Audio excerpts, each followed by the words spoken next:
Good morning, everyone. And the script starts with an idea.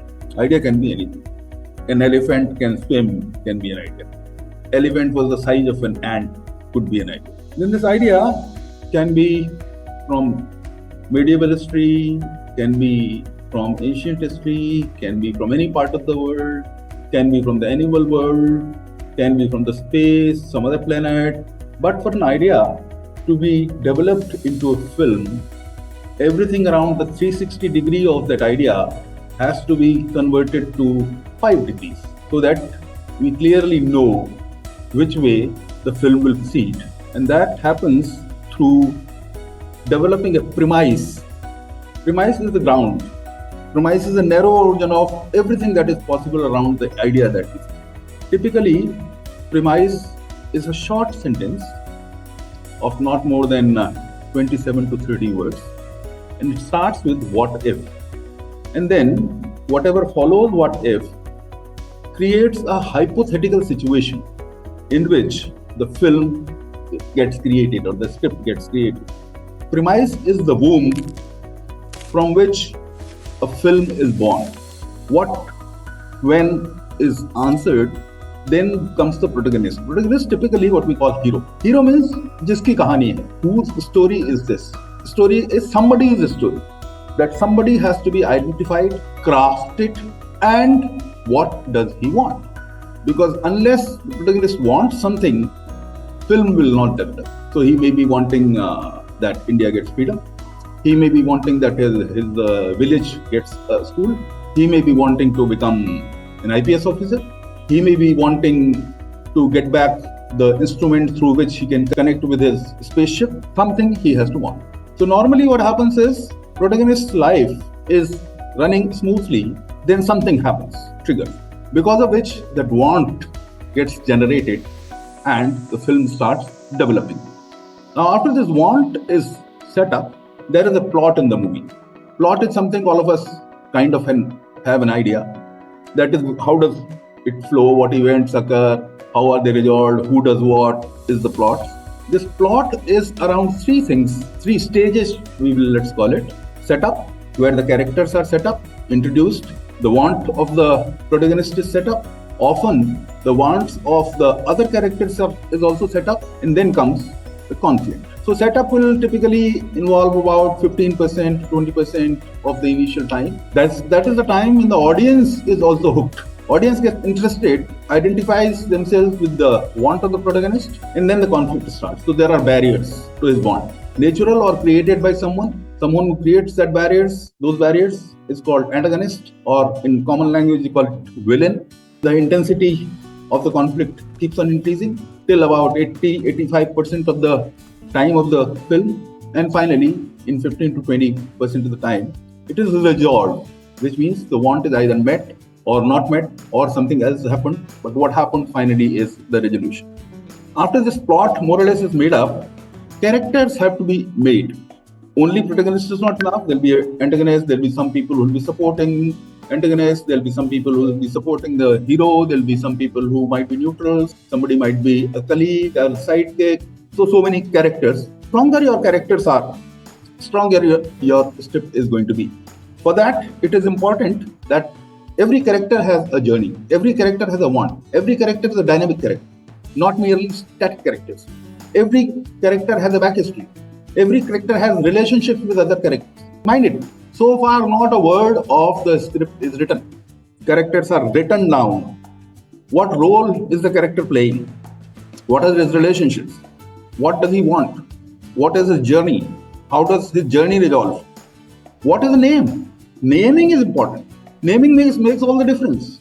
Like Shamal Das, Ranachhod Das, Chapchak, Gabbar Singh, Mogambo, Viru Sahasrabuddhe, which becomes virus. VIRU and then S, so it becomes a virus. And it has its own talaka in the film. After the characters are splashed, subplots get created.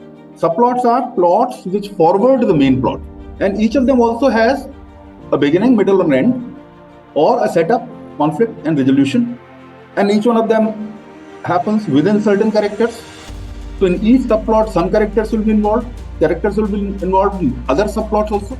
So these subplots are woven together. Mind it, even now, not a word of script has been written. After the subplots, we find out what actually happens in the film. There are events. There's something called beat. Beat is the dhadkan. So scriptwriter is God. Like God has made us, it has given us beats, a heart which beats. And in every moment, something is happening. When I put Varmala in my wife's neck, that was a moment. When my child cried first out, that was a beat. That was a moment. So what all happens is listed. Normally 600 to 700 beats are listed for a feature film of 2 hours. Right now we are only collecting them. How to process them, we'll see further. Then we arrange these beats in a manner in which the audience will see it. So somebody can use flashback. It can be a linear. It can be 2 parallel stories running together. How do we want to impress and engage the audience happens through a narrative structure. Narrative structures are, for example, a documentary will have a different narrative structure than a feature film. Feature films themselves may have many narrative structures. After these beats are arranged in the manner in which audience will see them, scene writing starts. The scene writing is not a linear process. Unlike a novel, which is written from one side to the other side, here, because events are interconnected, so scenes are interconnected. So maybe interconnected scenes, somebody might write the first scene, then the 7th scene, then 32nd scene, then the 84th scene, come back, write 56th scene, it connects to the 86th scene writing process, start. And the scene writing is iterative because there are so many beats. On every beat, you're developing a scene. So iterations happen. What happens is first the scene is defined. It has a format. We call it slug line. It defines the location and the time. So time and space of the scene. A scene has to be happening somewhere at some point of time. Unlike the beat, which just describes what is happening, slugline describes where it is happening and when it is happening. Then action lines. What does the audience see on the screen is action lines. Then dialogues are written. Characters will speak dialogues. By the way, at this stage, these are called reference dialogues. These are not final. They will be refined later as we will see in the process. Parentheticals between the speaker and the dialogue. There is something written in parentheticals. These are scriptwriters' instructions to the actor as to how this dialogue is to be delivered. The scene is over. How do we move to the next scene? That is called transition. It can be cut to. It can be swap. It can be overlap. It can be blackout. So scenes are iteratively written. There are separate, not a part of the script, but attached to the script are treatment notes. How these are kind of suggestions to the director as to how the scene will best come out. Director has his own fancy, he may not like it, but it is written. After the scenes are written and the script is complete, all scenes are written, the movie has to be made. And for movie to be made, somebody has to put the money. And before putting the money, the person has to be convinced. Before he gets convinced, he has to be told. So there has to be an opportunity for that. The producers are busy. The scriptwriter will keep looking for opportunities to meet. So he has a very short 27-30 words logline, which he can narrate quickly as to this is what the film is about. And if somebody gets interested, he may ask for an executive summary or a one-pager, we call it, or a synopsis. If he likes that, then he might call you for a line-by-line narration. Before narration, one-pager or logline, or there is something even called elevator pitch, which means between the time that the lift doors close on one floor and the lift goes to another floor and the doors open, you tell your idea.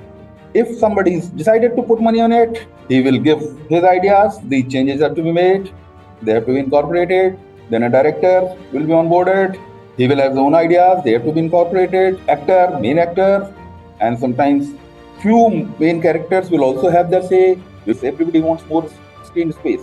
Then the final dialogue writer comes in, he weighs every dialogue the way it is written, reference is already there, he polishes it, gives it a punch, introduces new things. Dialect review. For example, if a Hindi film is being made but it is in a Haryana setting, then somebody authentic Haryanavi accent has to come in. Dialogues have to be accordingly modified. Training of the actors in that cast happens in delivering that lingo or accent. Script is locked. Once the script is locked, theoretically, nothing can change. Changes happen even up to the set. The only thing that happens when the script is locked is that scene numbers get frozen. So like in the law books, you will say article 13, and then if an article is to be added between article 13 and 14, then it will become article 13A. So similarly in the script also, once it is locked and a scene is to be added between 13 and 14, it will become scene 13A. And if 15th scene is deleted, then it will be, number will be there, but it will be written deleted. So that is the script writing process. In fact, a script can't be just written. It has to be carefully, meticulously, and stepwise crafted by smartly following the best practices. If you want an in-depth guidance on each step, you are welcome to enroll for my course, Script Writing with AI, on Udemy. Please do share this lesson with any of your friends and family members who may be interested in learning to write scripts.